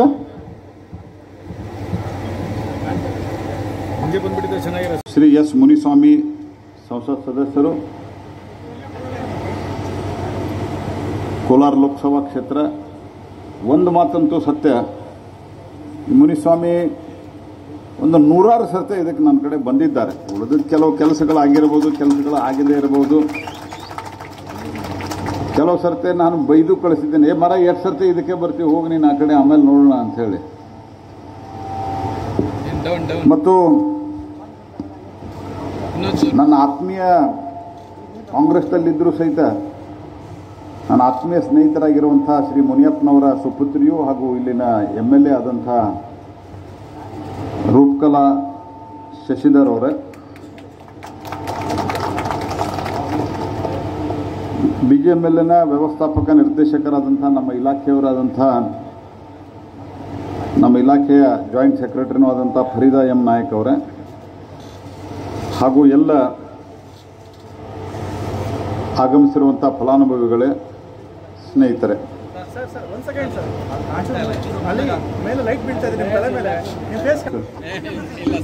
ನೀವು ಚೆನ್ನಾಗಿ ಕಾಣಲಿ ಅಂತ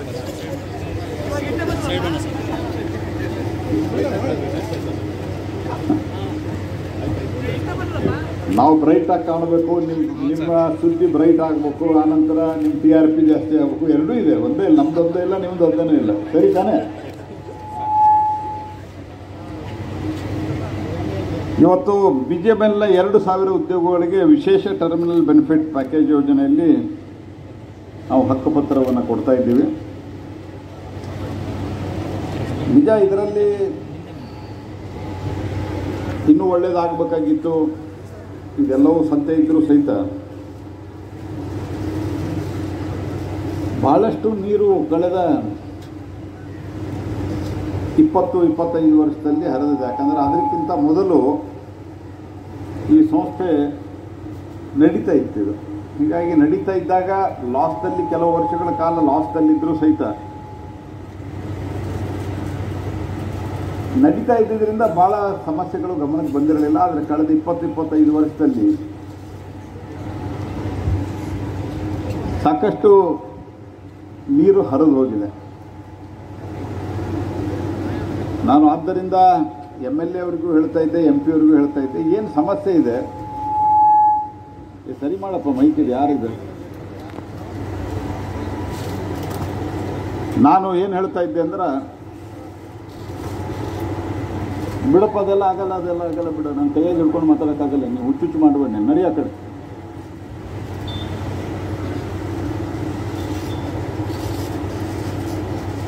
ನಾನು MLA MP ಅವರಿಗೆ ಇಬ್ಬರಿಗೂ ಹೇಳ್ತಾ ಇದ್ದೆ, ಏನು ಆಗಬೇಕು ಅನ್ನೋದ್ರ ಬಗ್ಗೆ ನಾವು ಒಟ್ಟಿಗೆ ಸೇರಿ ಕೆಲಸ ಮಾಡೋದಕ್ಕೆ ಪ್ರಯತ್ನ ಮಾಡೋಣ ಅಂತ. ಈಗ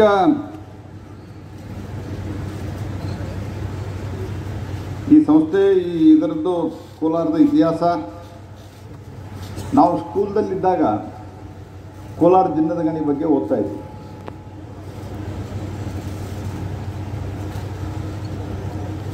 ಭಾಳ ಶತಕಗಳಿಂದ ಒಂದು ಇತಿಹಾಸದ ಪ್ರಕಾರ ಮೊಹಂಜೋದಾರೋ ನಾಗರಿಕತೆ ಸಮಯದಿಂದಲೇ ಕೋಲಾರ ಗರ್ಭದಲ್ಲಿ ಭಾಳ ರತ್ನಗರ್ಭ ವಸುಂಧರ ಅಂತೇನು ಹೇಳ್ತಾರೆ, ಕೋಲಾರದ ಗರ್ಭದಲ್ಲಿ ಚಿನ್ನ ಇತ್ತು.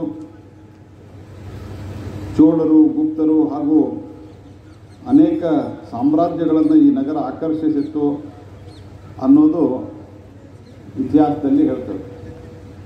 ಅತ್ಯಂತ ದೊಡ್ಡ ನಗರಗಳಲ್ಲಿ ಆಸ್ಪತ್ರೆಗಳು, ಗೋಲ್ಫ್ ಕ್ರೀಡಾಂಗಣಗಳು ಇಲ್ಲದಾಗ ಇಲ್ಲಿ ಇತ್ತು ಅನ್ನೋದು ಇತಿಹಾಸದಲ್ಲಿ ಹೇಳ್ತಾರೆ. ಇಡೀ ರಾಜ್ಯದಲ್ಲಿ ಮೊಟ್ಟ ಮೊದಲು ವಿದ್ಯುದೀಕರಣಗೊಂಡಂಥ ಒಂದು ನಗರದಲ್ಲಿ, ನಗರಗಳ ಪಟ್ಟಿಯಲ್ಲಿ ಮೊದಲನೇದಾಗಿ ಬಂದು ನಿಲ್ಲೋದು ಕೋಲಾರ. ಕಾವೇರಿ ಜಲವಿದ್ಯುತ್ ಕೇಂದ್ರಗಳಿಂದ ವಿದ್ಯುತ್ ಪಡೆದು ನಗರಕ್ಕೆ ಸರಬರಾಜಾಗ್ತಿತ್ತು. ಬ್ರಿಟಿಷರ ಕಾಲದಲ್ಲಂತೂ ಕೋಲಾರ ವಜ್ರ ಮುಕುಟದಂತೆ ಇತ್ತು ಅಂತ ಹೇಳ್ತಾರೆ.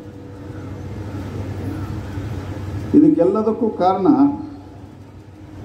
ಈ ನೆಲದಲ್ಲಿ ಬಂಗಾರ ಇತ್ತು ಮತ್ತು ಇಲ್ಲಿನ ಜನ ಬಂಗಾರದಂಗಿದ್ದರು. ಆದರೆ ದುರ್ದೈವ ಅಂತಂದರೆ ಬ್ರಿಟಿಷರು ಇದನ್ನು ಶುರು ಮಾಡಿದಾಗ ಭಾಳ ದೊಡ್ಡ ಪ್ರಮಾಣದಲ್ಲಿ ಕೊಳ್ಳೆ ಹೊಡೆದು ಇಲ್ಲಿನ ಬಂಗಾರವನ್ನು ಅವಾಗಿದ್ದ ಬ್ರಿಟಿಷ್ ಅಧಿಕಾರಿಗಳು ಕೆಲವರು ಕೊಳ್ಳೆ ಹೊಡ್ಕೊಂಡು ಹೋದರು, ಕೆಲವರು ಇಂಗ್ಲೆಂಡ್ಗೆ ತಗೊಂಡು ಹೋದರು. ಹೀಗಾಗಿ ಬ್ರಿಟಿಷರು ಯಾವ ಪ್ರಮಾಣದಲ್ಲಿ ಕೊಳ್ಳೆ ಹೊಡೆದಿದ್ರು ಅಂತ ಇತ್ತೀಚೆಗೆ ಭಾಳಷ್ಟು ಚರ್ಚೆ ನಡೆದಿದೆ. ಇಂಗ್ಲೆಂಡಿನಲ್ಲಿ ಹೋಗಿ ಶಶಿ ತರೂರ್ ಅವರು ಇದ್ರ ಬಗ್ಗೆ ಮಾತನಾಡಿ ಬಂದಿದ್ದಾರೆ. ಹಾಗಾಗಿ ಅನೇಕ ಸತ್ಯ ಇದರದ್ದು ಚರ್ಚೆಗಳಾಗಿಲ್ಲ ಅಂತಿಲ್ಲ. ಕಂಪನಿ ಬಂದ್ ಮಾಡಬೇಕು ಅಂತ ತೀರ್ಮಾನ ಆದ ನಂತರ 2003ರಲ್ಲಿ ಸಿಂಗಲ್ ಬೆಂಚು, 2001ರಲ್ಲಿ ಓ ಭೈ ಆರಾಮ್ ಸೆ, don't do anything now, if you want to say I will wait for you can say, you do know why you are doing all these things, because they have conveyed so many things, we will try to set it right. 2001-2ರಲ್ಲಿ judgement ಆಯಿತು. 2003ರಲ್ಲಿ ಈ SDP ಬಗ್ಗೆ ಒಂದು judgment ಆಯಿತು. ಆ ಜಡ್ಜ್ಮೆಂಟದಲ್ಲಿ supreme ಕೋರ್ಟದ direction ಇರಲಿಲ್ಲ. ಆ ಡೈರೆಕ್ಷನನ್ನು recommendation is it. All those recommendations, if I am right, if my memory goes right, they were not accepted by the cabinet and then government. They were rejected. Some of them were accepted. Some. And because it was financially ಅದು viable ಆಗಿರಲಿಲ್ಲ. ಹೀಗೆ 2003ರಲ್ಲಿ high court BGMLನ ಕ್ಲೋಜರನ್ನು accept ಮಾಡಿ, ಅದಾದ ನಂತರ 2006ರಲ್ಲಿ SDBPಯಲ್ಲಿ ಯಾರು ರಿಹ್ಯಾಬಿಲಿಟೇಷನ್ನು ಅಥವಾ SDBP ಒಪ್ಪಿಕೊಂಡಿರಲಿಲ್ಲ ಅವರಿಗೆ open ಮಾಡಲಾಯಿತು. 2006ರಲ್ಲಿ ಇದು ಒಂದು ತೀರ್ಮಾನ ಆಗಿ ಮುಂದುವರಿಬೇಕು ಅಂತ ತೀರ್ಮಾನ ಆದರೂ ಸಹಿತ ಅನೇಕ ಅಡೆತಡೆಗಳು ಇದಕ್ಕಿದ್ದು.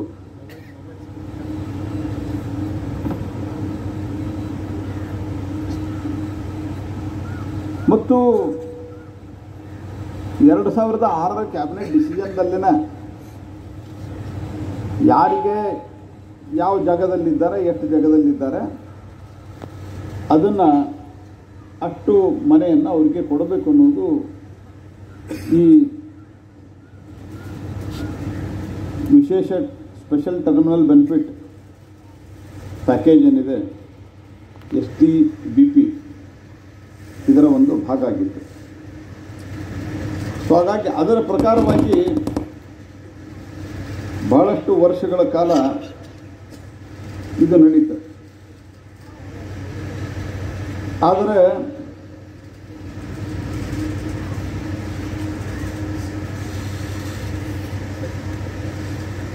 ಇದು ಸರ್ವೆ ಆಗಿರಲಿಲ್ಲ. BGML ಹೆಸರಿನಲ್ಲೂ ಇರಲಿಲ್ಲ ಇದು. ಇವನ್ it was not in the name of BGML also. ಈಗೂ ಅದು BGML ಹೆಸರಿನಲ್ಲಿ ಇಲ್ಲ. BGML not at enter. BGML company ಆಸ್ತಿ ಕರ್ನಾಟಕ ಸರ್ಕಾರದ ಕಂದಾಯ ಇಲಾಖೆಗಳಲ್ಲಿ ದಾಖಲಾಗಿರಲಿಲ್ಲ. ನಾವು ಸರ್ಕಾರಕ್ಕೆ ಬಂದಾಗ ಮುಚ್ಚಿ 10 ವರ್ಷ ಆಗಿತ್ತು. 10 ಅಲ್ಲ, 2003-4ರಲ್ಲಿ ಡಿಸಿಷನ್ ತೊಗೊಂಡಿದ್ರು. 6ರಲ್ಲಿ ಮುಚ್ಚುವ ಅಂತಿಮ ತೀರ್ಮಾನವನ್ನು ಕ್ಯಾಬಿನೆಟ್ ತೆಗೆದುಕೊಂಡು ನಾವು ಬರೋ ಹೊತ್ತಿಗೆ 8 ವರ್ಷ ಆಗಿತ್ತು. 8 ವರ್ಷ ಆದ ನಂತರ ಇವತ್ತಿಗೂ ಸಹಿತ ಈ ಮನೆಗಳ ರೆವಿನ್ಯೂ ದಾಖಲಾತಿ ಪೂರ್ಣಗೊಳಿಸುವ ವಿಳಂಬ ಮತ್ತು ಕಂದಾಯ ದಾಖಲೆಗಳಲ್ಲಿ ಇರಲಿಲ್ಲ ಅನ್ನೋ ಕಾರಣಕ್ಕಾಗಿ ಈ ಒಂದು ಸಮಸ್ಯೆ ಇನ್ನೂ ಹೆಚ್ಚು ಬಿಗಡಾಯಿಸ್ತಾ ಹೋಯಿತು. ಕೊನೆಗೆ ಭಾರತ ಸರ್ಕಾರ ನರೇಂದ್ರ ಮೋದಿಯವರ ನೇತೃತ್ವದಲ್ಲಿ ನಾವು ಈ ಒಂದು ತೀರ್ಮಾನವನ್ನು ತೆಗೆದುಕೊಂಡು ಈಗ 2000 ಜನ ಯಾರು SDBPಯನ್ನು ಒಪ್ಪಿಕೊಂಡಿದ್ದಾರೆ ಅವರಿಗೆ ಕೊಡಬೇಕು ಅನ್ನುವಂಥ ತೀರ್ಮಾನವನ್ನು ನಾವು ಮಾಡಿದ್ದೆವು. ಇನ್ನು ಉಳಿದವರಿಗೆ ಸಂಬಂಧಿಸಿದಂತೆ ಮೊದಲು ಇಲ್ಲಿ ಈಗೇನು ಟೇಲಿಂಗ್ ಡಂಪ್ ಬಿದ್ದಿದೆ, ಆ ಟೇಲಿಂಗ್ ಡಂಪ್ನಲ್ಲಿ ಅವತ್ತಿಗೂ ಇವತ್ತಿಗೂ ಬಂಗಾರ ಇದೆ ಮತ್ತು ಇನ್ನು ಕೆಲವು ಮಿನರಲ್ಸು ಇದೆ ಅನ್ನುವಂಥದ್ದು. ಕೌಂಟೋನ ಯಾವ ಮಿನರಲ್ಸು ಇದು ಟಂಗ್ಸ್ಟನ್, ಪಲೇಡಿಯಂ ಇದು ಇದೆ ಅನ್ನುವಂಥದ್ದು ವರದಿ ಬಂದಿದೆ. ಆ ಹಿನ್ನೆಲೆಯಲ್ಲಿ ನಾವು ಮೈನಿಂಗ್ ಲೀಸು ಮುಕ್ತಾಯಗೊಂಡಿದೆ. ಈ ಮೈನಿಂಗ್ ಲೀಸನ್ನು ಕೊಡಬೇಕಾಗಿರುವಂಥದ್ದು ಕರ್ನಾಟಕ ಸರ್ಕಾರಕ್ಕೆ ನಾವು ಬರೆದಿದ್ದೇವೆ. ನೀವು ಟೇಲಿಂಗ್ ಡಂಪನ್ನು ಪುನಃ ನಮಗೆ ಆಕ್ಷನ್ ಮಾಡಿಕೊಟ್ಟು, ಈಗ ಮೊದಲು ಮೈನ್ಗಳು ಅಲೋಕೇಶನ್ ಆಗ್ತಾಯಿತ್ತು. ಅಂದರೆ ನಿನಗೆ ಬೇಕು, ನಿನಗೆ ಅದು ಕಲ್ಲಿದ್ದಿರಲಿ ಅಥವಾ ಬೇರೆ ಮೈನ್ಸ್ಗಳಿರಲಿ,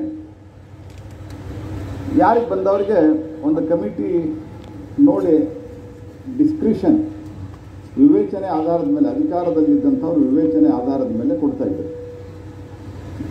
ಈಗ ಭಾರತ ಸರ್ಕಾರ, ಮೋದಿ ಸರ್ಕಾರ ಬಂದ ನಂತರ ನಾವು ಎಲ್ಲ ಇದರಲ್ಲಿ ಅತ್ಯಂತ ಮೋಸ್ಟ್ ಟ್ರಾನ್ಸ್ಪರೆಂಟ್ ಸಿಸ್ಟಮನ್ನು ನಾವು ತಂದಿದ್ದೇವೆ. ಹಾಗಾಗಿ ಮೈನಿಂಗ್ ಲೀಸ್ ಕೊಟ್ಟರೆ ನಾವು ಈ ಟೇಲಿಂಗ್ ಡಂಪನ್ನು ಆಕ್ಷನ್ ಮಾಡ್ತೀವಿ. ಅದಕ್ಕೆ ಈಗಾಗಲೇ ಕನ್ಸಲ್ಟೆಂಟನ್ನು ನಾವು ಅಪಾಯಿಂಟ್ಮೆಂಟ್ ಮಾಡಿದ್ವಿ ಟೆಂಡರ್ ಮೂಲಕ. Consultant has been appointed for the tailing dump option, correct?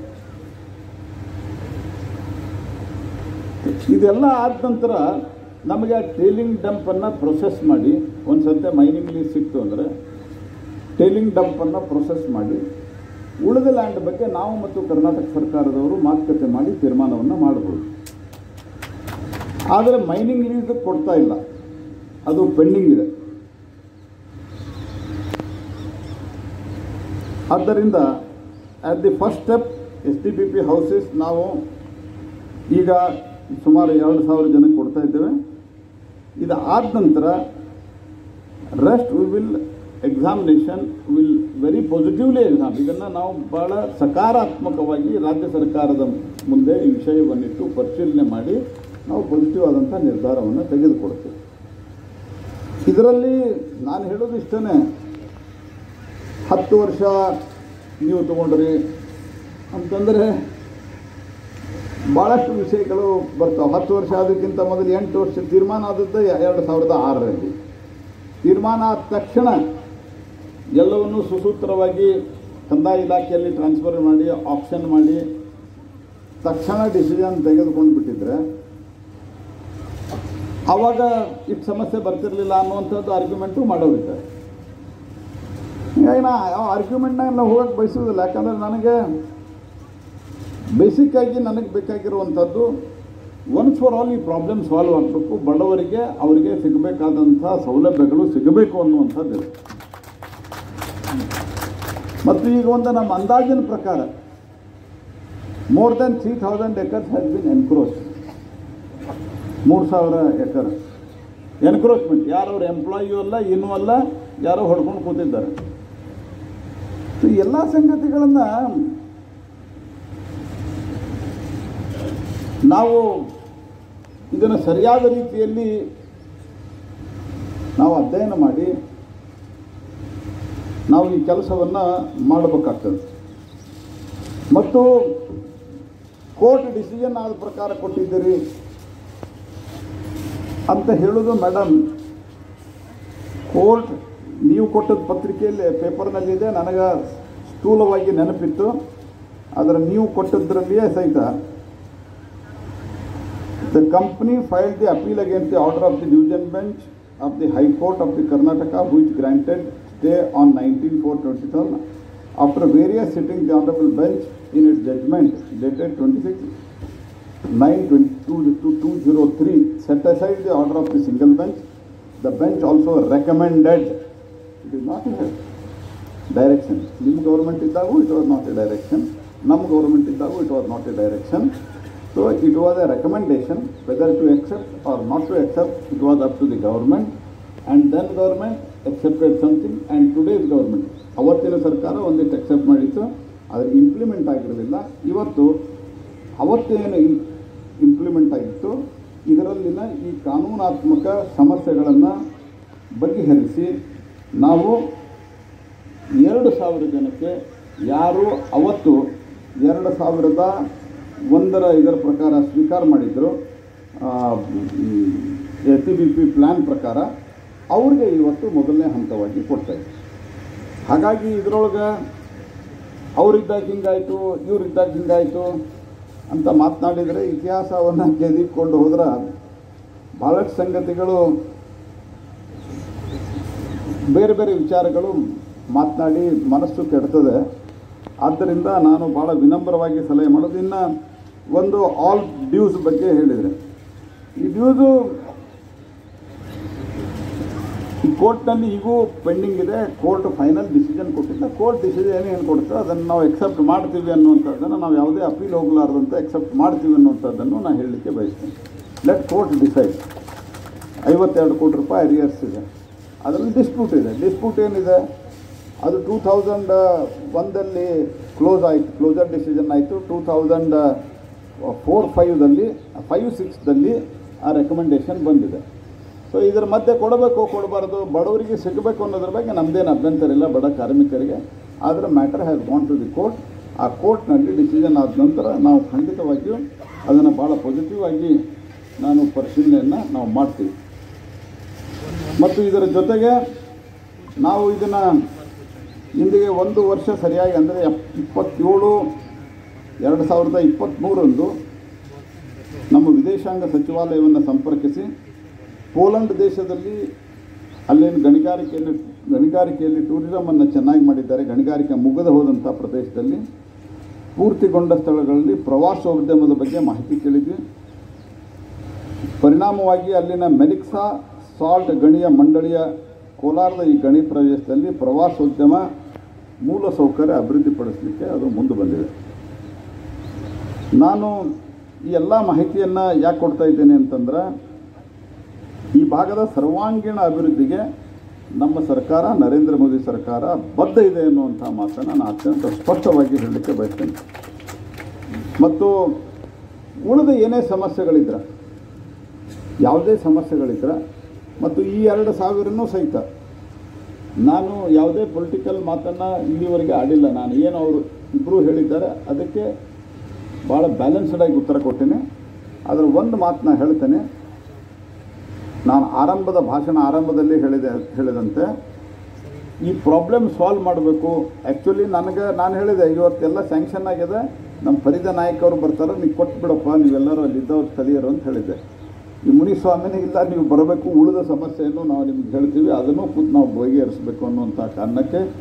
ಮತ್ತು ನಾನು ಎಕ್ಸಾಗ್ರೇಟ್ ಮಾಡ್ತಾ ಇಲ್ಲ, ಅನೇಕ ಸರ್ತೆ ನಾನು ಈ ಮುನಿಸ್ವಾಮಿ ಬಂದಾಗ ನಾನು ಭೇಟಿಯಾಗಿಲ್ಲ. ಯಾಕಂದರೆ ಕೇಳಾರ್ದೆ ಬಂದು ಕೂತ್ಬಿಡ್ತಿದ್ರು, ನನಗೆ ಭೇಟಿ ಆಗೋಕ್ಕಾಗ್ತಿರಲಿಲ್ಲ. ಆದರೆ ಗಂಟೆಗಟ್ಟಲೆ ಕೂತು ಈ ವಿಷಯದ ಬಗ್ಗೆ ಭಾಳ ಪರಿಶ್ರಮವನ್ನು ಪಟ್ಟಿದ್ದಾರೆ.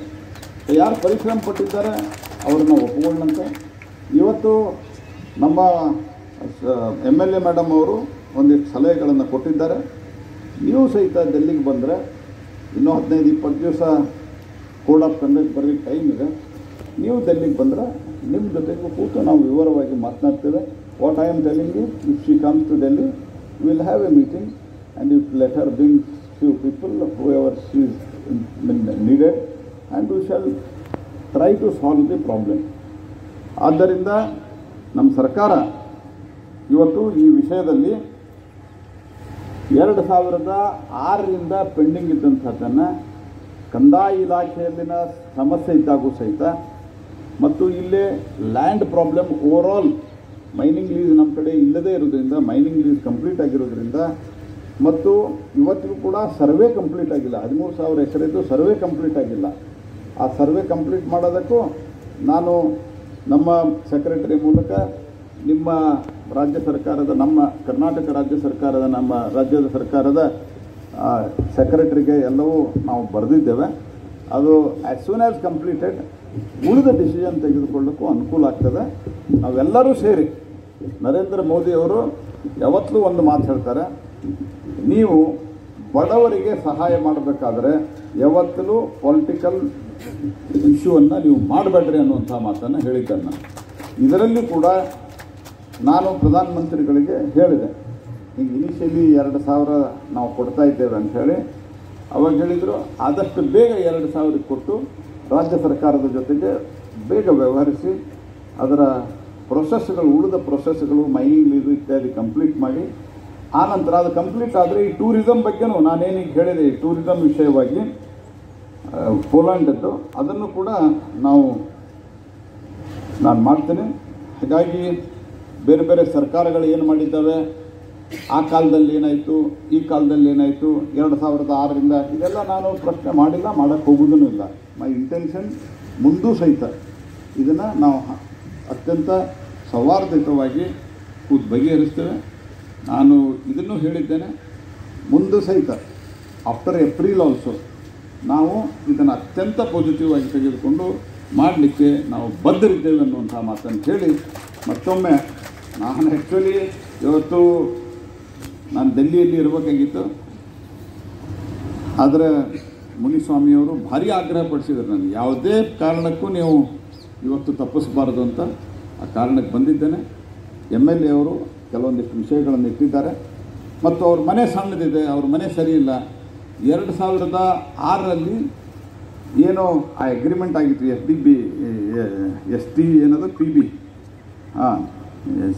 ಸ್ಪೆಷಲ್ ಟರ್ಮಿನಲ್ ಬೆನಿಫಿಟ್ ಪ್ಯಾಕೇಜ್, ಆ ಪ್ಯಾಕೇಜ್ ಪ್ರಕಾರ ಕೊಡಬೇಕು. ನಾವಿಲ್ಲ ಅಂದರೆ ಮತ್ತೆ ಇದು ಭಾಳಷ್ಟು ಸಮಸ್ಯೆಗಳು ಹೊಸದಾಗಿ ಕ್ರಿಯೇಟ್ ಆಗ್ತವೆ. ಹಾಗಾಗಿ ಉಳಿದ ಲ್ಯಾಂಡನ್ನು ನಾವು ಕರ್ನಾಟಕ ಸರ್ಕಾರದ ಜೊತೆಗೆ ಸಂಪೂರ್ಣವಾದಂಥ ಸಹಕಾರದೊಂದಿಗೆ ನಾವು ಮುಂದುವರಿಯೋದಕ್ಕೆ ತಯಾರಿದ್ದೇವೆ. ಸಬ್ಕಾ ಸಾಥ್ ಸಬ್ಕಾ ವಿಕಾಸ್ ಇದು ನಮ್ಮ ಸ್ಲೋಗನ್ ಅಲ್ಲ, ಸಬ್ಕಾ ಸಾಥ್ ಸಬ್ಕಾ ವಿಕಾಸ್ ಇದು ನಮ್ಮ ಅತ್ಯಂತ ಕನ್ವಿಕ್ಷನ್. ಇದು ನಾವು ಅತ್ಯಂತ ಸ್ಪಷ್ಟವಾಗಿ ನಂಬಿರುವಂಥ ತತ್ವದಿಂದ ಹಿಡ್ಕೊಂಡು ನಾವು ಕೆಲಸ ಮಾಡ್ತಾ ಇದ್ದೇವೆ. ನಿಮ್ಮೆಲ್ಲರ ಸಹಕಾರ ಇರಲಿ ಅಂತ ಹೇಳಿ ನಾನು ಮಾತನ್ನು ಮುಗಿಸ್ತೇನೆ. ಮತ್ತು ಇವತ್ತು ಯಾರಿಗೆ ಸರ್ಟಿಫಿಕೇಟ್ ಹಕ್ಕುಪತ್ರ ಸಿಗ್ತಾ ಇದೆ ಅವರಿಗೆ ಅಭಿನಂದನೆ ಸಲ್ಲಿಸ್ತಾ ಇದ್ದೇನೆ. ಅವರಿಗೆ ಸಂತೋಷ ಇಲ್ಲ ಅನ್ನುವಂಥದ್ದು ಸರಿಯಲ್ಲ. ಯಾಕಂದರೆ ಅನೇಕರು ನನಗೆ ಕೊಡಬೇಕು, ನಮಗೆ ಹಕ್ಕುಪತ್ರ ಕೊಡಿ, ನಮ್ಮ ಮನೆಯನ್ನು ನಾವು ಕಟ್ಟಿಸ್ಕೊಂಡಿರ್ತೀವಿ ಅನ್ನುವಂಥ ಮಾತನ್ನು ಹೇಳಿದ್ದಾರೆ. ಮತ್ತು ಅವ್ರ ಮನೆ ಬಗ್ಗೆ ಮಾತನಾಡಿದರೆ, ಮನೆ ಬಗ್ಗೆ ಕಂಪ್ನಿ ಬಂದಾಗಿದೆ. ಕಂಪ್ನಿ ಬಂದ್ ಮಾಡೋ 100% ಬಂದ್ ಮಾಡೋಕ್ಕಿಂತ ಮೊದಲು ಇನ್ನೂ ರಿಪೇರಿ ಮಾಡಿ ಕೊಡ್ತೀವಿ ಅಂದರೆ ಅರ್ಥ ಆಯ್ತು. ಇವತ್ತು ಕಂಪ್ನಿ ಇಲ್ಲ, there is no company existence. Documents ಇಲ್ಲದೇ ಇರೋದ್ರಿಂದ ಬ್ಯಾಂಕ್ ಲೋನ್ ಸಿಗ್ತಾ ಇಲ್ಲ. ಇದು ಪತ್ರ ನನಗೆ ಬರೆದಿದ್ದಾರೆ. ಈ ಮುನಿಸ್ವಾಮಿನೂ 100 ಪತ್ರಗಳನ್ನು ತೆಗೆದುಕೊಂಡು ನಮ್ಮ ಕಡೆ ಡಾಕ್ಯುಮೆಂಟ್ ಕೊಡಿಸ್ರಿ, ನಾವು ಬ್ಯಾಂಕ್ ಸಾಲ ತೊಗೊಂಡು ಮನೆ ಕಟ್ಟಿಸ್ತೀವಿ ಅಂತ. ಅವ್ರ ಕಡೆ ಡಾಕ್ಯುಮೆಂಟ್ ಇಲ್ಲದೇ ಇರೋದ್ರಿಂದ ಅವರು ಕಟ್ಸೋಕ್ಕಾಗ್ತಾ ಇಲ್ಲ. ಹಾಗಾಗಿ ಡಾಕ್ಯುಮೆಂಟ್ ಕೊಟ್ಟ ನಂತರ 2,000 ಜನರ ಜೀವನದಲ್ಲಿ ನಿಜವಾಗಿಯೂ ಒಂದು ಬದಲಾವಣೆ, ಒಂದು ಹಂತದ ಬದಲಾವಣೆ ಬರ್ತದೆ. ಅದಕ್ಕೆಲ್ಲರೂ ಆನಂದಿಸಿರಿ. ಉಳಿದದ್ದು ಏನು ಮಾಡಲಿಕ್ಕೆ ಸಾಧ್ಯದ, ಮೋದಿ ಸರ್ಕಾರ ನಿಮ್ಮ ಜೊತೆಗಿದೆ ಅನ್ನುವಂಥ ಮಾತನ್ನು ಹೇಳಿ ತಮ್ಮೆಲ್ಲರಿಗೂ ವಂದಿಸಿ ನನ್ನ ಮಾತನ್ನು ಮುಗಿಸ್ತೀನಿ.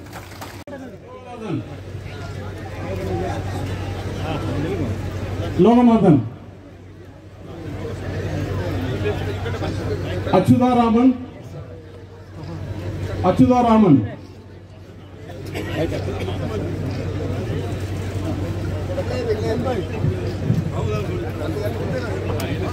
ಕಲ್ಯಾಣ್, ಪುಷ್ಪರಾಜ್, ಜಯರಾಜ್, ದೇವರಾಜ್,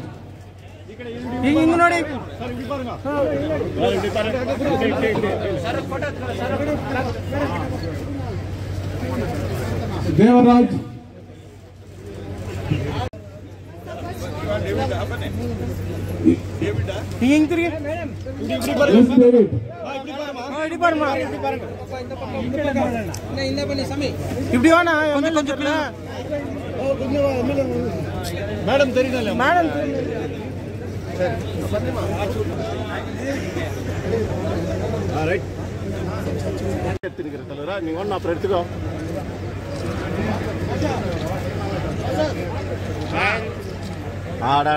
ತಲರ ಬಿಡಿ ಹತ್ತಿನ ಫೋನ್ ಮೇಲೆ ಎತ್ತಿನ ಬಿಟ್ಟ ಎಪ್ಪಿ ಹಿಡಿದ್ರಿ ನೀ ಯಾರು ತಗ್ರ ಉಂಟಲ್ಲ ಅವನಿಗೆ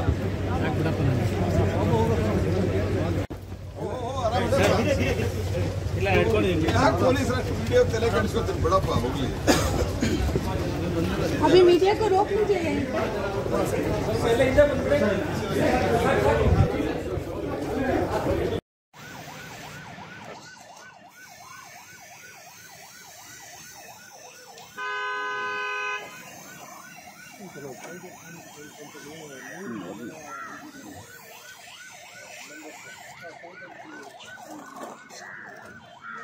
भारत माता की जय, भारत माता की जय, भारत माता